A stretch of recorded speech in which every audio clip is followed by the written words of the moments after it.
क्या आपको लगता है कि धर्म सिर्फ एक परंपरा है? क्या आपने कभी सोचा है कि सभी धर्मों की कोई ना कोई शुरुआत हुई, लेकिन सनातन धर्म की कोई शुरुआत क्यों नहीं? क्यों आधुनिक विज्ञान भी वेदों में छिपे रहस्यों को पढ़ रहा है? क्यों नासा और क्वांटम वैज्ञानिक वेदों से समानताएं खोज रहे हैं? क्या पुनर्जन्म सिर्फ एक मान्यता है या इसके पीछे भी विज्ञान छिपा है? अगर ये सवाल आपके मन में उठते हैं तो तैयार हो जाइए, क्योंकि आज हम खोलने वाले हैं सनातन धर्म के वो रहस्य जो आपको चौंका देंगे। दोस्तों, हमारी सोच से भी बहुत पुरानी हमारी सभ्यता और ज्ञान परंपरा है। जब विज्ञान बिग बैंग की बात करता है तो सनातन धर्म ब्रह्म की उत्पत्ति की बात करता है। जब विज्ञान क्वांटम फिजिक्स की बात करता है तो सनातन धर्म अद्वैत वेदांत की बात करता है। जब विज्ञान मल्टीवर्स यानी अनेक ब्रह्मांड की बात करता है, तब सनातन धर्म असंख्य लोगों की बात करता है। अब सोचिए, क्या ऋषि मुनियों के पास कोई टाइम मशीन थी जिसे वे इतनी गहरी बातें जान गए, या यह ज्ञान पहले से हमारे ऋषि मुनियों के पास था जिसे अब विज्ञान धीरे धीरे समझ रहा है? क्या आपने सुना है कि दुनिया का पहला विश्वविद्यालय तक्षशिला और नालंदा भारत में था? यहाँ गणित, खगोल विज्ञान, आयुर्वेद, योग तंत्र विद्या सब पढ़ाया जाता था। यहाँ पर यूनानी और चीनी विद्वान भी ज्ञान लेने आते थे। यानी कि बाकी दुनिया जब जंगलों में भटक रही थी, तब सनातन धर्म विज्ञान और ब्रह्मांड के नियमों को पहले ही समझ चुका था। सनातन धर्म का कोई संस्थापक नहीं है, इसे किसी एक व्यक्ति ने नहीं बनाया। यह किसी किताब, पैगंबर या किसी एक विशेष गुरु की देन नहीं है। यह ब्रह्मांड के मूल सिद्धांतों पर आधारित है। यह तब से अस्तित्व में है जब से ब्रह्मांड की पहली किरण जन्मी थी। ऋग्वेद नासदीय सूक्त कहता है, इस सृष्टि के निर्माण से पहले ना अस्तित्व था, ना अनस्वर, ना आकाश था, ना दिन और रात। तब केवल एक ऊर्जा थी जो स्वयं में स्थित थी। यह बिग बैंग थ्योरी से मेल खाता है। यानी जब विज्ञान कहता है कि ब्रह्मांड की शुरुआत एक महाविस्फोट बिग बैंग से हुई थी, तो वेद पहले से इसकी पुष्टि कर चुका था। अब सवाल उठता है, अगर यह किसी एक व्यक्ति द्वारा नहीं बनाया गया तो यह अस्तित्व में कैसे आया? क्या आपने कभी सोचा है कि ईश्वर असल में कौन है?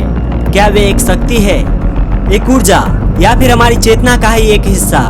कई धर्मों में ईश्वर को एक राजा की तरह दिखाया गया है जो स्वर्ग में सिंहासन पर बैठकर दुनिया का संचालन करता है। लेकिन सनातन धर्म का दृष्टिकोण बिल्कुल अलग है। सनातन धर्म कहता है ईश्वर का कोई एक रूप नहीं है, वे हर जगह है, हर कण में है। वेदों में कहा गया है, अहम ब्रह्मास्मि, यानी मैं ही ब्रह्म हूँ। मतलब ईश्वर बाहर नहीं, हमारे भीतर ही है।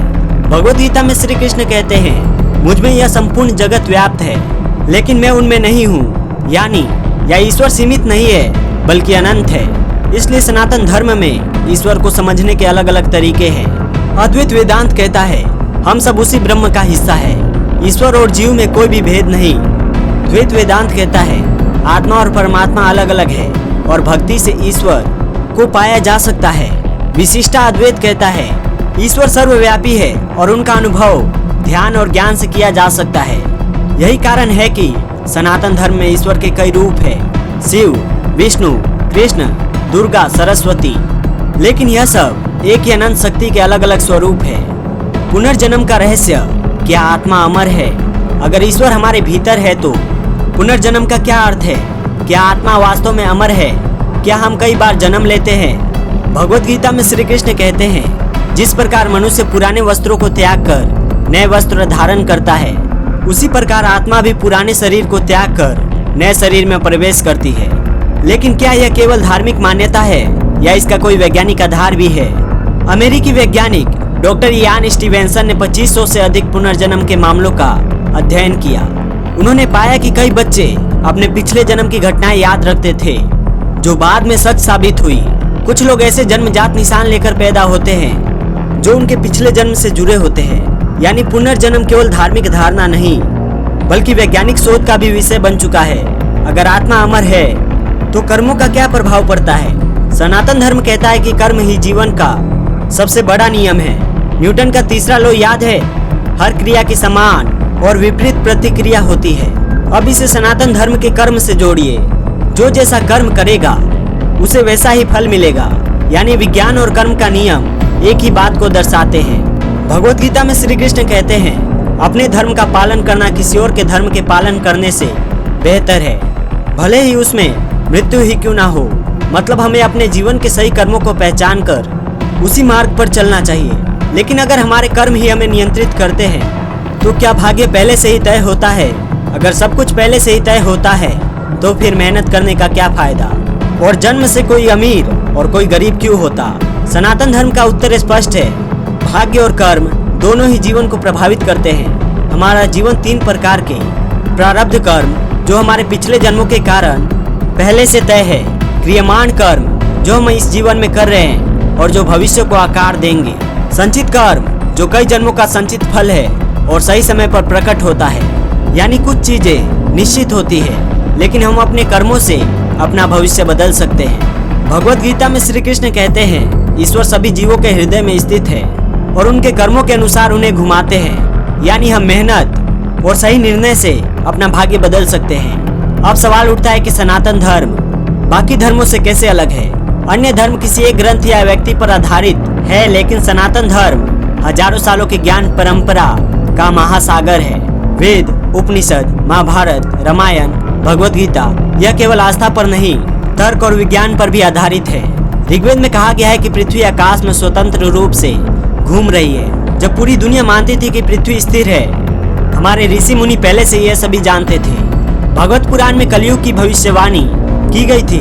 अधर्म बढ़ेगा, झूठ और कपट हावी होंगे, प्राकृतिक आपदाएं बढ़ेंगी। आज हम यही सब अपनी आंखों से देख रहे हैं। अब सवाल यह है कि हमारे ऋषि मुनियों के पास इतना ज्ञान था तो क्या उनके पास कोई दिव्य शक्तियां भी थी? क्या आपने कभी सोचा है कि कुछ साधु संतों के पास ऐसी शक्तियां थी जो आम इंसान की समझ से परे हैं? ऋषि ध्यान से दूर की चीजें देख सकते थे, भविष्य तक जान सकते थे। आज नासा और CIA रिमोट व्यूइंग पर रिसर्च कर चुके हैं, जहां बिना वहां गए सिर्फ मानसिक शक्ति से किसी जगह को देखने की कोशिश की जाती है। क्या यह वही शक्ति नहीं जिसका वेदों में जिक्र है? आधुनिक विज्ञान आउट ऑफ बॉडी एक्सपीरियंस और एस्ट्रल प्रोजेक्शन को मानता है, जहां आत्मा शरीर से बाहर जाकर कहीं भी जा सकती है। ऋषि यही सिद्धि योग और ध्यान से प्राप्त करते थे। अगर हम बात करें अघोरियों की, तो लोग अघोरियों को डरावना समझते हैं, लेकिन वे गहरे साधक होते हैं। वे शमशान में साधना इसलिए करते हैं ताकि मृत्यु के भय से मुक्त होकर चेतना की उच्च अवस्था तक पहुंच सके। आधुनिक न्यूरोसाइंस भी कहता है कि अगर कोई व्यक्ति मृत्यु के भय से मुक्त हो जाता है तो मनुष्य के मस्तिष्क की असाधारण शक्तियां जागृत हो सकती है। यही नहीं दोस्तों, ऋषि भारद्वाज के विमान शास्त्र में ऐसे उड़ने वाले यंत्रों का उल्लेख है जो बिना ईंधन के उड़ सकते थे। और महाभारत में ब्रह्मास्त्र का जिक्र आता है, एक ऐसा अस्त्र जो सब कुछ नष्ट कर सकता था। क्या यह आधुनिक परमाणु हथियारों जैसी नहीं है, कोई गुप्त विज्ञान था? वेदों में काल चक्र का वर्णन है, जहां समय को एक चक्र की तरह बताया गया है। आज आधुनिक विज्ञान भी टाइम ट्रेवल को संभव मान रहा है। अब आप बताइए, क्या हमारे ऋषि सिर्फ संत थे या वे समय से आगे चल रहे थे? दोस्तों, हमारे शास्त्र केवल पूजा पाठ की किताबें नहीं, बल्कि ब्रह्मांड के गहरे रहस्यों का भंडार है। ऋषियों ने जो बातें हजारों साल पहले लिखी, उन्हें आज विज्ञान धीरे धीरे समझने की कोशिश कर रहा है। हमारा सनातन धर्म केवल एक मान्यता नहीं, बल्कि ब्रह्मांड का सनातन सत्य है। अब यह आपकी जिम्मेदारी है कि इस सत्य को जितना हो सके दूसरों तक पहुंचाए। अगर यह ज्ञान आपको रोचक लगा तो वीडियो को लाइक करें, और जो चैनल पर नए आए हैं वो चैनल को सब्सक्राइब जरूर करें, और इस वीडियो को अपने दोस्तों के साथ शेयर करें, क्योंकि जो सत्य को जानता है वही असली जागृत आत्मा होता है।